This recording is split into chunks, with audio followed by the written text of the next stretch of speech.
From the East Tennessee Weather Center, here's your morning weather update with meteorologist Mike Witcher.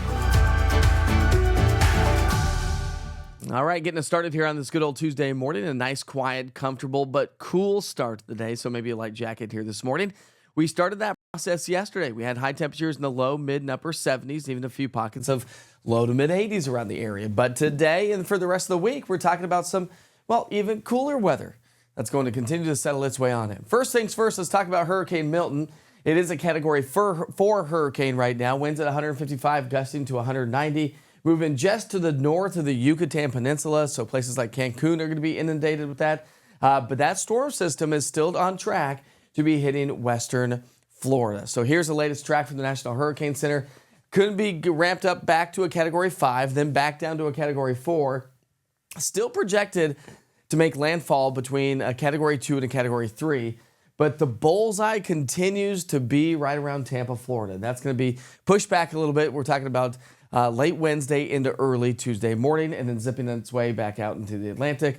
But again, this path right here has stayed fairly consistent for quite some time. I mean, I'm talking about over a week. So let's talk about the central pressure of Milton. The faster the wind blows, the tighter the pressure gradient, or the lower the pressure, the faster the wind blows. So the pressure is going to continue to fall across western Florida as the storm approaches, and then rapidly fall, of course, as we get closer to the eye of the hurricane.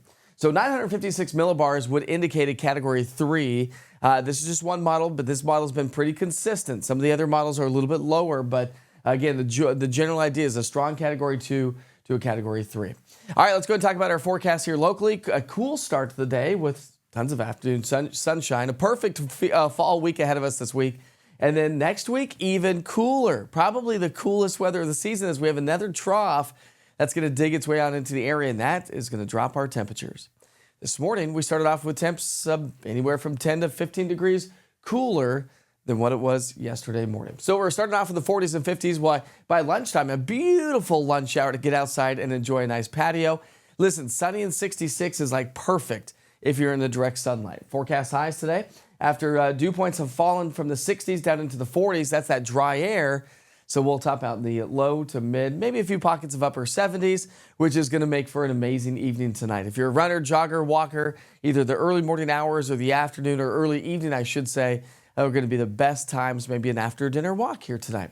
High pressure is going to be in control for the rest of the week. So our dew points are going to stay on the dry side all week long. There goes Milton right there to our south and southeast as we get to the first part of our week, middle part of the week, I should say. But by Friday, it looks like this ridge of high pressure dominates. That keeps our low temperatures low because our dew points will stay on the lower side. So we're going to have some nice cool mornings, some nice sunny, pleasant afternoons at or maybe even a slightly above average a couple of days. But another frontal boundary looks to come on through, another trough.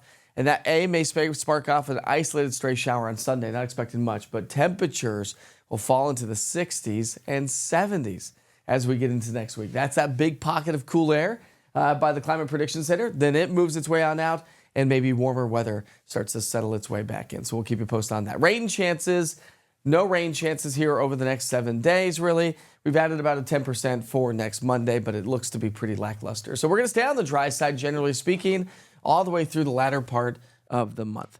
Here are your 7-day forecasts. We're going to stay in the 70s, a little bit warmer as we get into the weekend. We'll be in the mid to upper 70s to even some low 80s across the area. But again, that next cold front comes through Sunday, Monday, and that's going to drop our temperatures even more so Monday, Tuesday, Wednesday next week, with highs possibly only in the 60s. So here we go. Now we're starting to get these cold fronts coming through.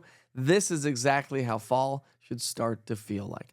Make sure you stay tuned to social media. I'll be posting a lot more about Milton on there, of course, plus your forecast updates there as well. Have a great day.